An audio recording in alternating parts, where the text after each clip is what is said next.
All right, I'm going to be setting up game 2 of the Harry Potter Hogwarts battle. For some reason, it got a lot of views on my last one for some reason, even though I was just practicing. So, what the heck? Setting up for game 2 from the Charms and Potions expansion. So, if you want to watch and see how that goes, here we go. So, we'll go ahead and get the main board set up. Player board for Danny.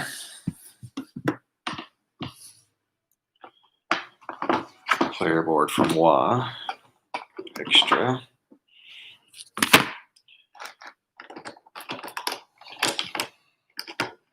Here's some dice. Here's our massive Hogwarts deck. Good grief. All right, so we're going to automatically take Ginny and Harry out because those are the characters we're going to be playing. So here's all the potions. So we actually did not get any Hogwarts cards for game, or no, we did for pack 2. Yeah, we got yeah, that's right. We got a bunch more for pack 2. So this is even bigger. The good thing I'm glad to see is, even though that's getting bigger, the potions cards are their own separate stack. So I'm going to get those set up. That'll be interesting to see what happens there. So we're going to go ahead and take, here's Ginny. There's the cards for Danny. Harry Potter. For me, I'm going to keep the same, probably the Dark Arts proficiency as well. Okay, so one thing we did not do right is we did not do the encounters. We didn't do anything with the encounters, and we realized that you have to, just like the Horcruxes. Okay, so these pack 2. Okay, so there's the 3 encounters for this game. Here's my Horcruxes from the core set, which we won't need. Dark Arts. These are all Dark Arts. So where's the encounters? Oh, okay, so there's the encounters and the Horcrux, so we don't need those. Okay. So we did get some more Dark Arts cards. I will go ahead and shuffle these up now, I guess. So this deck is getting bigger, which we kind of discussed in our last game was actually kind of nice because it's not getting shuffled. Or we didn't shuffle it once last game. Well, it was a shorter game too than core set game 7.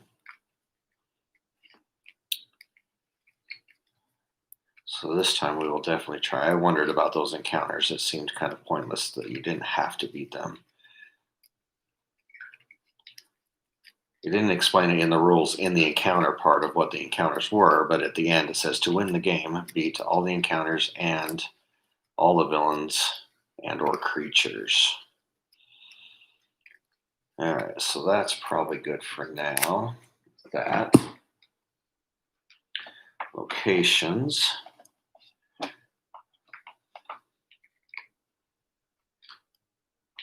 Pack 2 locations, okay. Ministry, ministry, ministry. So we're going to be in the ministry for this. Not that those really matter, as we've discussed before. They're just generic locations. Okay, villains. Actually, I should probably get the rules, the small rule set for the potions expansion.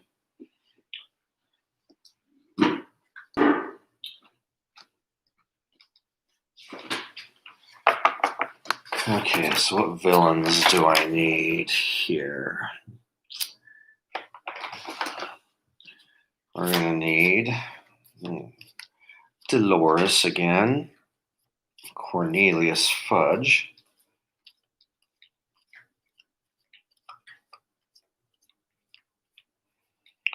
okay, Cornelius, 2 Death Eaters, of course, we're going to the Ministry of Magic, so Death Eater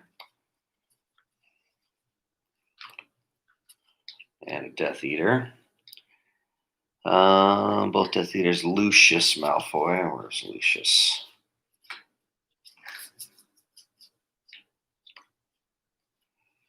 There's There's Lucius. So we got to have those. And then the game 6 Voldemort. I knew that was going to wrap up. Okay, so these 2 Voldemorts. And then 3 random baddies. So let's go ahead and put those down. 3 random baddies.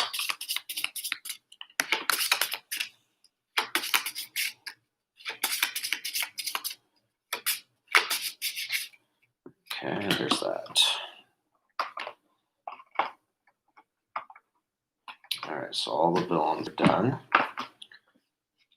Place these over here for the villains. There's those, there's that. Okay, next is the Hogwarts cards. I will shuffle these all up later, but we got this massive stack. Good grief. It's the only thing I'm not really... There's so many that you have to play this a bunch of times, I think. I might start trimming some of those down. Shuffle all the Hogwarts cards. The potions board. Okay, so the potions board is new now. And that is, I said, make sure you look underneath the box. The new potions board. We were wondering when the potions of the potions and or charms and potions part of the expansion is going to play.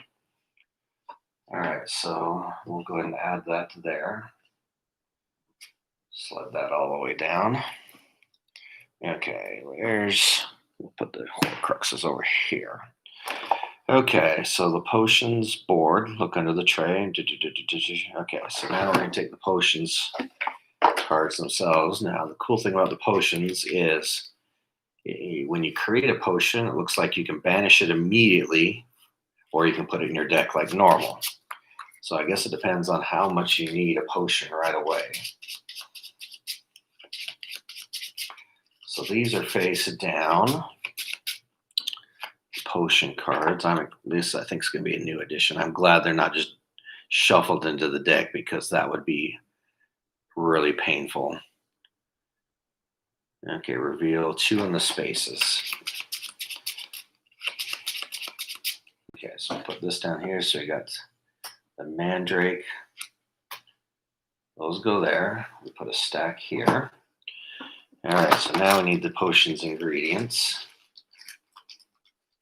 What do you want, Cat? I ain't got time to give you love. All right, so we put all the potions ingredients face down.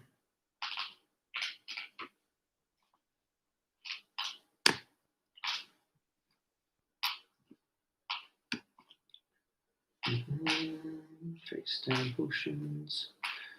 All sorts of potions ingredients. I feel like I'm in Skyrim or The Witcher. I collect flowers and leaves to make potions. Okay. Shelf requirements. So this game, I don't know if this will change or not. It says for your first game, we recommend the A side. Okay, the A side. So this will tell us like how we can retrieve potions. So it says like if a hero is stunned, heal another hero, assign 3 or more lightning, make 5 or more influence, play 3 spells. So if you do one of those requirements, then you can create a potion ingredient and move it down to the potion. Okay. Potions do not need to be completed in 1 turn, so blah, blah. So now we can basically randomly expose potions. Oh, that wasn't very random. Stop flipping over, dang it.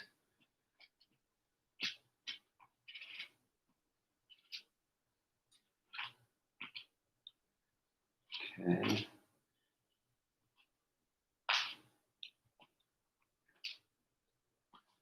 All right, so here's all of our potions ingredients. So yeah, if I play a hero is stunned, or not play, but if my hero is stunned, then I can take one of these and move it down to here. And since it does, in this case, it doesn't apply to either one of those, I would just end up discarding it. But then I could add a new one, or everything shifts down from there depending on where it is placed. So we got bicorn horn, mandrake leaf, a flower worm, hellebore, lacewing fly, and a wild. Oh, so this one is a wild. It could be whatever.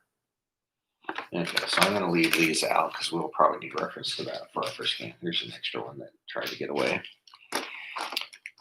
Okay, so we got all that. Here's our charms. We'll probably pick new charms right before we play. We'll go through those. I actually really like what I had last time. Get our bowls set up. Here's our Petrificus Totalis tokens. Actually came in handy last turn. Ah, crap. Okay, I got a little bit of everything in here. Here's our Horcrux markers, which we will not need. Those back in the bag. Here's our glass hearts that I found somewhere. I can't remember where. Here's our dark mark tokens for the locations. I don't know why these made these metal. These are really cool metal pieces. We'll put these in here. Our lightning bolts are kind of falling apart. I need to find some different lightning bolts. We've only played about 10 or 12 games of this, and these lightning bolts are kind of falling apart. That's a little disappointing. And then our replacement money tokens from my box of metal coins. Like the big silver ones, even though I got a bunch of these copper ones, look a little bit more like the actual game tokens. They're kind of small and fiddly. We try not to use them. And these big gold ones we have. Maybe we should use the big gold ones. I was going to say there's not a lot of them, but we're not really getting a lot per turn. And they're a little wieldy. They're kind of big. Silver. Just right. Just the right size. So put that. May need the dice. Don't need these.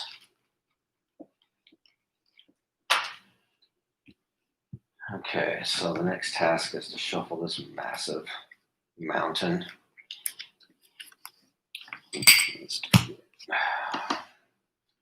Yeah, that's right. They did add some more cards to this. Yeah, that's like got to be 300 cards or something at this point. I mean, look how big that thing is. So the problem is in a 2-player game, you're maybe going to bite off not even that much. Yeah, I'm starting to wonder if there's a lot of filler in here. Well, we'll try it as played. We'll see what we think. I was going to say last time, the nice thing is the new cards are fairly interesting. So if you get them mixed up good with the old cards, I don't think it's too bad. But there are some cards that we just think are kind of a waste. I might, depending on how this game goes and how many cards the next one adds, I might filter out some of the cards we just don't like. There's a few that we just never buy because they just seem kind of useless. I mean, there's like Wingardium Leviosa, which it's a 2 cost. You get 2 money for it or 2 influence. And when you buy an item, I think it goes on top of your deck, but it just seems like we never use its ability. There's way better cards that give you 2 money on them. Again, we kind of make fun of Reparo, but Reparo is actually not that. We just make fun because it was always come up. I guess I can't complain about that now. We always would see Reparos, and they're 2 money, but you also get a card draw, so you get a little bit of both. And now with the Banish feature, the Charms and Potions adds the Banish feature. You can kind of thin out your deck, but we didn't really get that many cards that had the Banish. So I don't know. I'm really glad that the Potions are not just thrown into the deck. That you can. I think it's kind of cool mechanism to actually craft the potions. It seems a little weird how you get them, though. I mean, just by getting stunned, I get a potion ingredient. But that's not a bad. I don't know how else you would do it really without interrupting the flow of the game too much.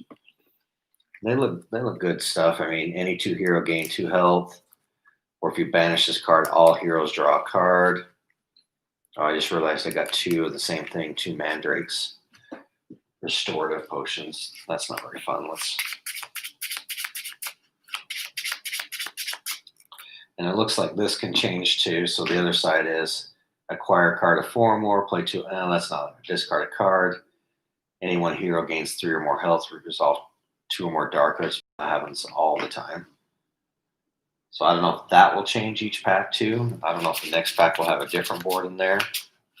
And I don't know if there'll be more potions. We've tried not to spoil it till right before we play the game. All right, so there we have, I've never even heard of this. Mortentia. Any one hero gains 2 health or banish this card, then any 2 heroes gain 2 money and 2 health. So pretty cool. You have to decide whether you're going to banish it, keep it for a couple turns, or get a slightly different effect.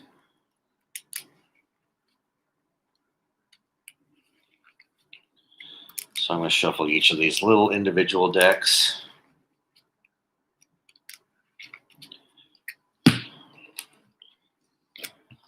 And we'll kind of just cut it a bunch of different times and we'll see what happens. But we probably added, with this new expansion, probably 50 between both packs. We probably ended about 25 new cards for each pack.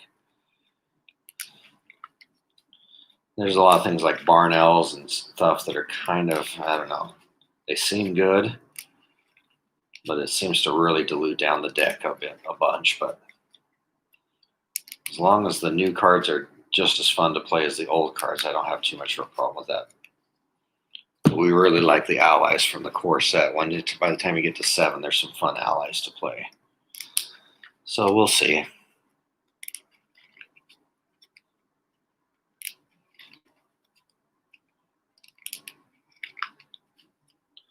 I think this potions one, I know there's another expansion, the monsters one. I wasn't too big on that one. We might eventually get that one, but man, if we had the cards in from the monster deck, holy crap, this Hogwarts deck would be unreal. It'd be like Ascension. For those of you who know Ascension, you can put every card if you want into your Ascension draw deck, and it can be 1,000 cards on top of each other. So I think this game, a little bit, this potions one's brand new, even though the game's been out 3 or 4 years. I kind of put off buying the game because as a gamer, it seemed a little too easy, but watching a lot of people play, it just looks like fun. We're big Harry Potter fans, so we've enjoyed it. And this potion one, I think, might have come out a little bit too late. It seems like this game hasn't had much excitement, but maybe they're trying to get more excitement into it.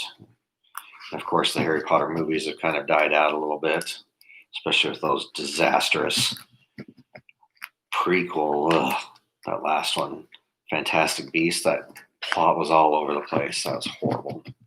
Sorry, this isn't a channel, a movie review channel. Okay, so I got 3 big stacks. Let's just cut this a bunch of times. And I'll get my deck box. Let me just use this in games where we have a big draw deck so it doesn't fall down. It's a nice little thing. This is a Dragon Shield deck box. It's actually made for Dragon Shields. I think it can hold a whole Magic the Gathering Commander deck. So you can put ideally, I never use it for this, but I like it because it has just the tongs that hold the cards up. But basically, you could take that, and it's pretty nice. It doesn't stay closed at all. You'd need to rubber band it for sure. But oh, there's a Polyjuice potion. Oh, we can't have that. If you guys watched our other games, you know how we love the Polyjuice and how helpful that is. All right, so I'm going to have to cheat this somewhat. All right, so I'm going to lease to do this.